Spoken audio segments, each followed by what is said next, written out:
What is going on, everybody? I'm Pixel Enemy, Almost Evil 33 here, and today I have another Battlefield 3 gameplay commentary for you guys.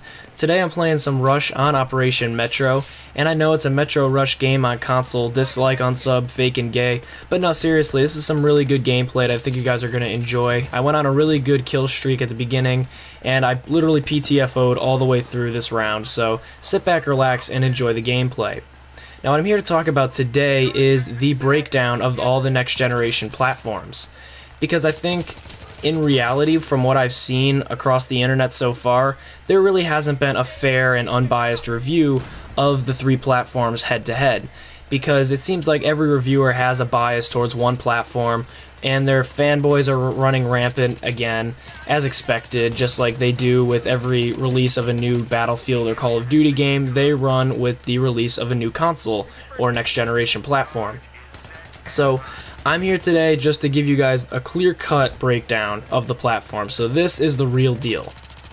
So I'm going to start out with the PC, and the PC is going to remain on the top. Of course, it's more powerful than the next generation consoles are going to be, as long as you have a solid, good running PC that you probably paid a lot of money for. Basically, the consoles seem to fight an impossible uphill battle against the PC, and as the years pass, it just gets worse and worse for the consoles. I mean, at this point in time with the Xbox 360 and PS3, they are so far behind the PC's hardware, it's just kind of embarrassing.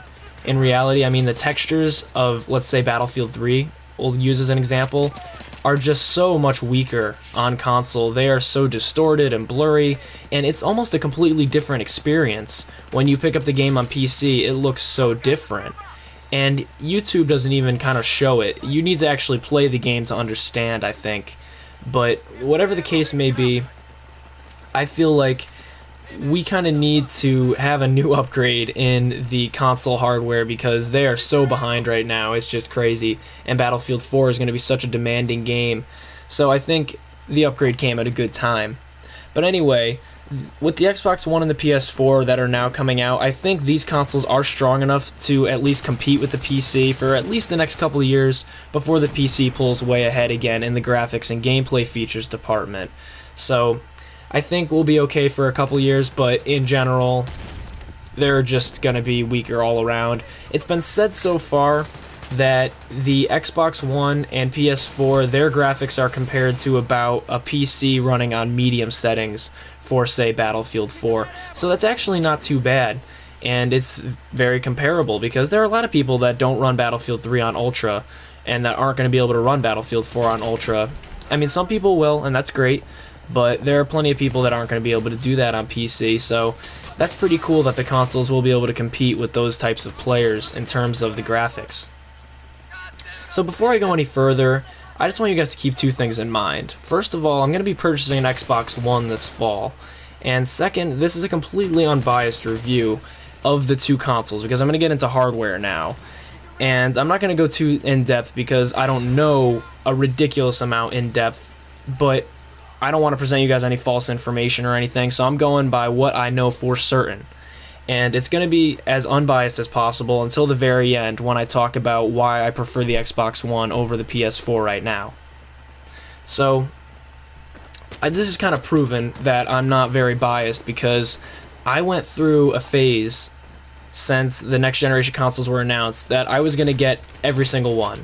So, for example, I was planning on getting a gaming PC early this summer, then I decided I was going to go with a PS4 later in the summer, and now I'm going with the Xbox One, and that is what I'm going to get. And that just goes to show you that I'm not biased in any way. I really do see the perks of all three platforms, so that just goes to show you that I'm not a biased reviewer here. So now I'm going to get to the consoles. So both the consoles seem to have identical hardware capabilities. The games on both are going to play pretty much exactly the same. And the distinctions are going as follows. The console with the higher CPU is the PS4, and the higher memory bandwidth is the Xbox One. The Xbox One also has better operating software, though, because it is running Windows, and it's going to be able to, with the Windows operating software, run tasks such as games and applications much faster than the PS4 will be able to due to the elimination of extra coding translation. So the Xbox One, in reality, it just seems like it's going to be almost like a computer in a way. It's going to be kind of like a weak PC, in my opinion. You're going to be able to Skype with your friends and play games at the same time. You know, you might be able to have their faces in a little corner, and you'll be able to kind of do the things that PC players have been able to do for a while, and I haven't seen anything like that on PS4. I think the multitasking that's going to be available on the Xbox One seems phenomenal to me, and I haven't seen that so much on the PS4. And now I'm going to get just into my personal preferences real quick, and that is the controller versus the mouse and keyboard. I really like sitting back on a couch with a controller in my hands. I've said it before, but that's just how I feel gaming is. That's what I grew up with. That's how I feel about gaming. Gaming isn't, you know, hunched over a keyboard for me, you know, with a mouse. No, that's not it. I sit back with a controller in my hands on the couch, and that's just how I am. Maybe it's weird, I don't know. I know that the mouse and keyboard are better for aiming, it's more accurate, but that's just how I feel. And on a final note, the Xbox One has the ability to record gameplay, which the PS4 at this point does not have on an external capture device. The Xbox One has the ability to record that HDMI footage on an external capture card such as an HD PVR or Elgato or whatever, which I'll probably be getting an HD PVR2 as a capture device, so the Xbox One will allow me to record that gameplay, whereas the PS4 will not. And I know the PS4 has an internal capture device, but it's not very high quality in terms of how you can edit that gameplay and get it up to YouTube. It doesn't work the way that I want it to, so I'm going to go with the Xbox One in that department. And they've just really been impressing me lately with how they've been handling all of their policies that they screwed up at their announcement. So I hope you guys enjoyed this video. If you did, please leave me a thumbs up. That really helps me out a lot, and Pixel Enemy as well. And if you enjoyed this video, come check out my channel. There's a link on your screen and in the description, so come over to my channel and subscribe for more videos. And I'll talk to you guys later. Thanks for watching. Peace.